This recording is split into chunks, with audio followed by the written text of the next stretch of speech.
I'm not sure how to emotionalize this through feeling when I'm dealing with the public and I'm a believer. I think it's a hard place we put ourselves in when you've been through something, but I can't really share where I've been for fear of rejection of what I've come out of. It is people want to dispute you on the authenticity of your now relationship with God based off of what you've been through when you weren't with Him. He needs to be not only God in the spirit, but He needs to be Jesus the man right here.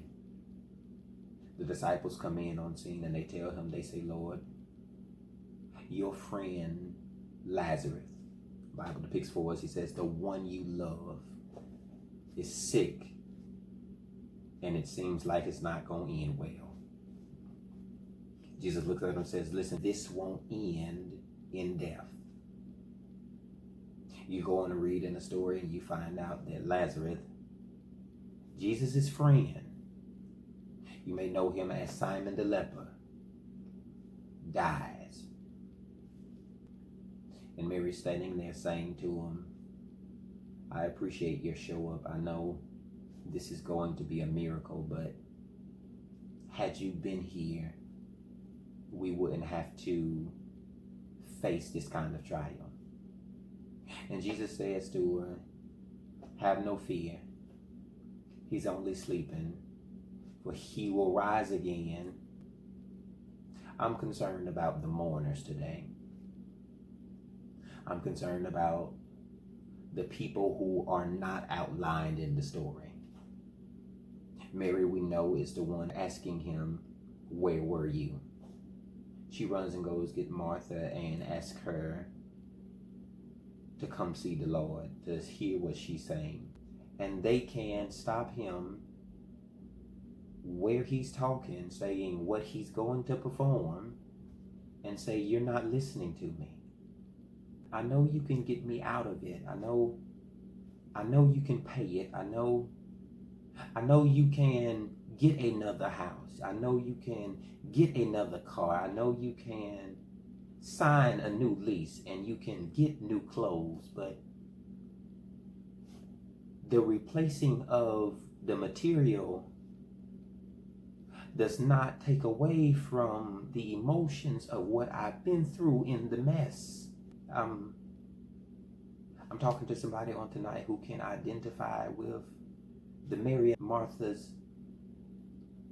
sadness in the text. You can identify with what Mary and Martha feels in the text. I'm talking to somebody on tonight who knows what it's like to come out and still be emotionally in. I'm talking about, yes, you got out of the relationship, but you still wearing scars from that even today. I'm talking to somebody who you've been in jail unjust.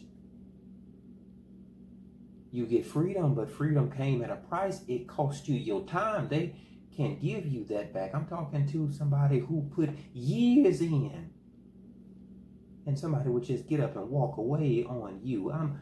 I'm talking to somebody who can be real in identifying that, God, I know you can fix it. I know you can mend it, but that don't change the hurt of what I've been through in the mess of it.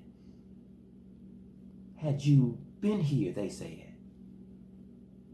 had you been here, we wouldn't have had to spend all the insurance money on hospital bills trying to get them to live. Had you been here, we would not have had to call all the expensive doctors and physicians. Had you been here when I called you the first, the second, or the third time, we would be not in foreclosure, bankrupt. We wouldn't be kids in court and losing custody. We wouldn't have made these decisions that we was forced to make had you came when I called you the first time. That's what Mary and Martha says to Jesus. The Bible says he is moved, he's grieved in his spirit, and it says that Jesus wept. He says that he is beyond filled with emotions, but has compassion on today. Compassion for what they've been through, what they've gone through. He has to identify with that the miracle doesn't really seem like a miracle because we've been through so much as a family together. We've faced many trials. Because at the end of the day, if you get no conviction, I've been through a trial. I'm wet from the storm. I am homeless from the hurricane. I'm failing. I'm tired. I am flooded from the storm. This whirlwind is too big not to ignore. You've got to tell me where you've been. You're not just gonna show up and perform the healing and act like everything is okay. I need you to talk to me. I need you to tell me, where have you been? Says Jesus will. I would say to him, show me where they laid it. Show me where they buried him. Show me where the tomb is. Show me what in your life you have sealed up because it's so painful. You just standing out there but not dealing with it. I'm talking about you going home, biting your tongue, knowing that there's something you've got to get off your chest. I'm talking about you showing up to a job knowing you hate and you can't talk to the boss because fear that they're gonna let you go. It is, I don't like the subject, but mama's pushing me to it and I don't want to disappoint. I only consume, only drink this way, only smoke this way because I am stressed on the inside and I don't know how to deal with it.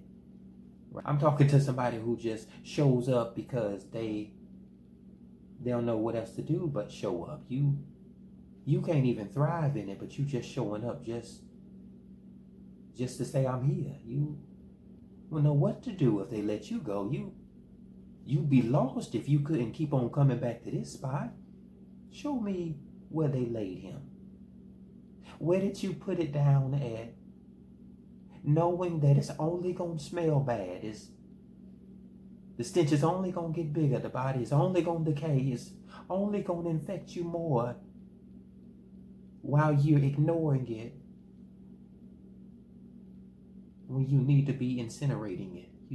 You need to be burning it up on everything that would hinder you, everything that would hold you from seeing God how he is, everything that would put you in a place where you become subjective. He said, show me where they laid him. And then he says, I need the first thing to do is move the stone. And that's good on tonight. I'm going to stop right there. I need to let you know that sometimes it is you having to move your stone. It is the people that are mourning, the people that would bury it, the people that would help you in suppression.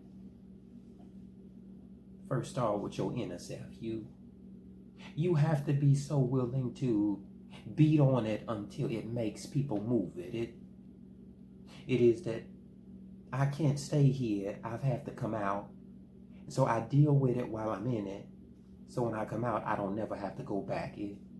You have to beat yourself to a place where I'm getting past every rock that would hinder me in location of getting to my destiny. I am beating through everything that is standing between me and getting to God so he can help get to me. I am coming out of everything, every implication, every situation, every manipulation, every trial test, so I can get to God. This is my testimony.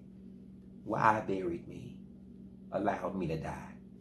Jesus said he would supply. Move the stone. Lazarus come forth. Every emotion that you've had bottled up, everything in your mind that would make you think, I have to keep it in. He says, as long as you'll walk forward, I'll make sure when you get to the door, you get to the threshold, when you come to making the entrance into your ultimate destiny, every stone that stood in your way will not be served as a stumbling block, but we're going to cut it open. It's going to be the doorway. Welcome to your healing season.